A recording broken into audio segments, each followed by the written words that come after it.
ನಮಸ್ಕಾರ, ನಿಮ್ಮೆಲ್ಲರಿಗೂ ರೇಖಾಸ್ ಕುಕ್ಕೋಸ್ಗೆ ಸ್ವಾಗತ. ನಾನಿವತ್ತು ನಿಮಗೆ ಒಂದು ಸ್ಪೆಷಲ್ ಪೇಡಾ ರೆಸಿಪಿನ ತೊಗೊಂಡಿದ್ದೀನಿ. ಇದು ಗೋಧಿ ಹಿಟ್ಟಿನಿಂದ ಮಾಡುವಂಥ ಒಂದು ಪೇಡ. ಇದು ಉತ್ತರ ಭಾರತದ ಕಡೆ ಈ ಪೇಡನ ಬಹಳಷ್ಟು ಮಾಡ್ತಾರೆ. ಇದನ್ನು ಹೇಗೆ ಮಾಡೋದು ಅಂತ ನೋಡೋಣ ಬನ್ನಿ. ಇದು ನೋಡಿ ಎಷ್ಟು ಸಾಫ್ಟಾಗಿರುತ್ತೆ, ತಿನ್ನೋಕ್ಕೂ ತುಂಬ ರುಚಿಯಾಗಿರುತ್ತೆ. ನೋಡಿದ್ರಲ್ಲ, ತುಂಬ ಚೆನ್ನಾಗಿರುತ್ತೆ ತಿನ್ನೋಕ್ಕೆ. ಇದನ್ನು ನಾವು ಗೋಧಿ ಹಿಟ್ಟನ್ನು ಬಳಸ್ಬಿಟ್ಟು ಮಾಡ್ತಾಯಿದ್ದೀವಿ. ಇದನ್ನು ಮಾಡೋಕ್ಕೆ ನಾನು 1 ಕಪ್ಪು ಗೋಧಿ ಹಿಟ್ಟನ್ನ ತೊಗೋತಾ ಇದ್ದೀನಿ. ಇದು ಗೋಧಿ ಹಿಟ್ಟನ್ನ ಹಾಗೆ ಹುರಿಬೇಕು. ಸ್ವಲ್ಪ ಘಮ ಬರುತ್ತೆ. ಒಂದು 5 ನಿಮಿಷ ಹುರಿದ್ರೆ ಚೆನ್ನಾಗಿ ಘಮ ಬರೋಕ್ಕೆ ಸ್ಟಾರ್ಟ್ ಆಗುತ್ತೆ. ಚೆನ್ನಾಗಿ ಒಳ್ಳೆ ಅರೋಮ ಬರುತ್ತೆ. ಅದು ನೋಡಿ ಈ ಥರ ಚೆನ್ನಾಗಿ ಸ್ವಲ್ಪ ಒಂದು 5 ನಿಮಿಷ ಆಗಿದೆ. ಈಗ ಇದಾದ ನಂತರ ನಾನು ಒಟ್ಟಾರೆ ಇದಕ್ಕೆ ಒಂದು 6 ಸ್ಪೂನು ತುಪ್ಪ ಬೇಕಾಗುತ್ತೆ. ನಾನೇನು ಮಾಡ್ತಾಯಿದ್ದೀನಿ, 2 ಸ್ಪೂನ್ ಥರ ಹಾಕ್ಕೋತಾ ಇದ್ದೀನಿ. ನಾನು 6 ದೊಡ್ಡ ಸ್ಪೂನ್ ತೊಗೊಂಡಿದ್ದೀನಿ ತುಪ್ಪನ. ಈಗ ನೋಡಿ, ತುಪ್ಪದಲ್ಲಿ ಹುರ್ಕೊಂಡು ಸ್ವಲ್ಪನೇ ಹಾಕ್ಕೊಂಡು ಹೋದ್ರೆ ಏನಾಗುತ್ತೆ ಅಂದರೆ ತುಪ್ಪ ಭಾಳ ಹಿಡ್ಕೊಳ್ಳಲ್ಲ.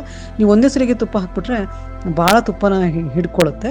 ಅದಕ್ಕೆ ಈ ಥರ ಸ್ವಲ್ಪ ಹಾಕ್ಕೊಂಡು ನೀವು ಹುರ್ಕೋತಾ ಇದ್ದರೆ ಅಷ್ಟೊಂದು ತುಪ್ಪ ಹಿಡ್ಕೊಳ್ಳಲ್ಲ. ಒಂದು 5 ನಿಮಿಷ ಒಂದು ಸತಿ ಹಾಕಿ ಒಂದು 2 ನಿಮಿಷ 3 ನಿಮಿಷ ಹುರ್ಕೊಂಡು ಮತ್ತೆ ಇನ್ನೊಂದು 2 ಸ್ಪೂನ್ ಹಾಕ್ಕೊಂಡು ಮತ್ತೊಂದು 3 ನಿಮಿಷ ಹುರ್ಕೊಂಡು ಈ ಥರ ಮಾಡಿದ್ರೆ ನೋಡಿ ಸ್ಲೋಲಿ ಇದಕ್ಕೆ ಕಲರ್ ಚೆನ್ನಾಗಿ ಬರ್ತಾ ಇದೆ.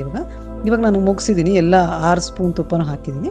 ಹಾಕ್ಬಿಟ್ಟು ಚೆನ್ನಾಗಿ ಈ ಥರ ಕೈ ಆಡಿಸ್ಕೋಬೇಕು. ನೋಡಿ ಈ ಥರ ಈಗ ಇದು ನೀರು ಆಯ್ತು ಇವಾಗ, ಯಾಕಂದರೆ ಇದು ತುಪ್ಪ ಇದೆ ಅಲ್ಲ ಅದರಿಂದ ಇದಕ್ಕೆ ಒಂದು ಏನಂದರೆ ಚೆನ್ನಾಗಿ ಕಲರ್ ಬರ್ಸ್ಕೋಬೇಕು. ಎಷ್ಟು ಡಾರ್ಕ್ ಬರ್ಸ್ಕೊಂತಾರೆ ಅಷ್ಟು ಚೆನ್ನಾಗಿರುತ್ತೆ. ಯಾಕಂದರೆ ಇದು ಆಮೇಲೆ ಏನಾಗುತ್ತೆ ಅಂದರೆ ಸಕ್ಕರೆ ಹಾಕಿದಾಗ ಲೈಟ್ ಆಗಿಬಿಡುತ್ತೆ ಕಲರು. ಅದಕ್ಕೆ ನಾನು ಆದಷ್ಟು ಡಾರ್ಕ್ ಕಲರ್ ಬರೋ ಹಾಗೆ ಇದನ್ನು ಇದು ಮಾಡ್ಕೋತಾ ಇದ್ದೀನಿ, ಹುರ್ಕೋತಾ ಇದ್ದೀನಿ. ನೋಡಿದ್ರಲ್ಲ, ಚೆನ್ನಾಗಿ ಹುರಿದಿದೆ. ಇದು ಡಾರ್ಕ್ ಕಲರ್ ಆಗುತ್ತೆ. ಇದು ಡಾರ್ಕ್ ನೋಡಿ ಈ ಥರ ಕಲರ್ ಬರಬೇಕು ಚೆನ್ನಾಗಿ. ಇದು ಆರಿಸ್ತಾ ಇದ್ದೀನಿ, ಯಾಕಂದರೆ ಇದು ಬಿಸಿ ಇದ್ದಾಗಲೇ ನೀವು ಹಾಗೆ ಬಿಟ್ಬಿಟ್ರೆ ತಳ ಹತ್ಕೊಳ್ಳೋ ಚಾನ್ಸ್ ಇರುತ್ತೆ. ಅದಕ್ಕೆ ಸ್ವಲ್ಪ ಕೈ ಆಡಿಸ್ಬೇಕು. ಇದು ಚೆನ್ನಾಗಿ ಆರಿದೆ.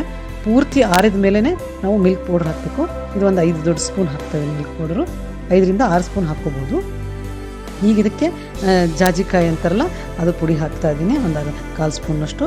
ಆಮೇಲೆ ಏಲಕ್ಕಿ ಒಂದು 1/2 ಸ್ಪೂನ್ನಷ್ಟು. ಇದು ಈಗ ನಾನು ಹಾಕ್ತಾ ಇರೋದು ಬೂರಾ ಸಕ್ಕರೆ ಹಾಕ್ತಾ ಇದ್ದೀನಿ. ನೀವು ಬೇಕಿದ್ದರೆ ಪೌಡರ್ ಶುಗರ್ನು ಹಾಕ್ಕೋಬೋದು, ಸಕ್ಕರೆನ ಮಿಕ್ಸರ್ಗೆ ಹಾಕ್ಕೋಬೋದು. ಈ ಪೇಡ ಅಂದ ತಕ್ಷಣ ಯೂಶ್ವಲಿ ಬೋರಾ ಸಕ್ಕರೆ ಹಾಕ್ತಾರಲ್ಲ, ಅದಕ್ಕೆ ಹಾಕ್ತೀವಿ. ಅಂಗಡಿಯಲ್ಲೂ ಸಿಗುತ್ತೆ. ಇಲ್ಲಾಂದರೆ ನೀವು ಸಕ್ಕರೆ ಪುಡಿ ಹಾಕ್ಕೊಂಡ್ರು ಸಹಿತ ಇದೇ ಥರ ಬರುತ್ತೆ. ನೋಡಿ ಈ ಥರ ನೋಡಿ, ನಿಮ್ಗೆ ಯಾವ ಶೇಪ್ ಬೇಕೋ ಆ ಶೇಪ್ ಮಾಡಿಕೊಂಡು ಮೇಲೆ ಮತ್ತೆ ಬೋರಾ ಸಕ್ಕರೆಯಿಂದ ನಾನು ಈ ಥರ ಡಿಪ್ ಮಾಡ್ತಾಯಿದ್ದೀನಿ. ನೀವು ಪೌಡರ್ ಶುಗರ್ ಹಾಕ್ಕೊಂಡು ಕೂಡ ಈ ಥರ ಮಾಡ್ಕೋಬೋದು. ನೋಡಿ ಈ ಥರ ರೆಡಿಯಾಗಿದೆ. ನೀವು ಶೇಪ್ನ ಈಗ ನಾವು ಪೇಡಗಳು ನೋಡ್ತೀವಲ್ಲ, ಒಂದು ಸ್ವಲ್ಪ ಬ್ಯಾರಲ್ ಶೇಪ್ ಥರ ಇರುತ್ತಲ್ಲ, ಆ ಥರ ನಾನು ಮಾಡ್ಕೊಳಕ್ಕೆ ಟ್ರೈ ಮಾಡ್ತಾಯಿದ್ದೀನಿ. ನೋಡಿ ಈ ಥರ ನೋಡಿ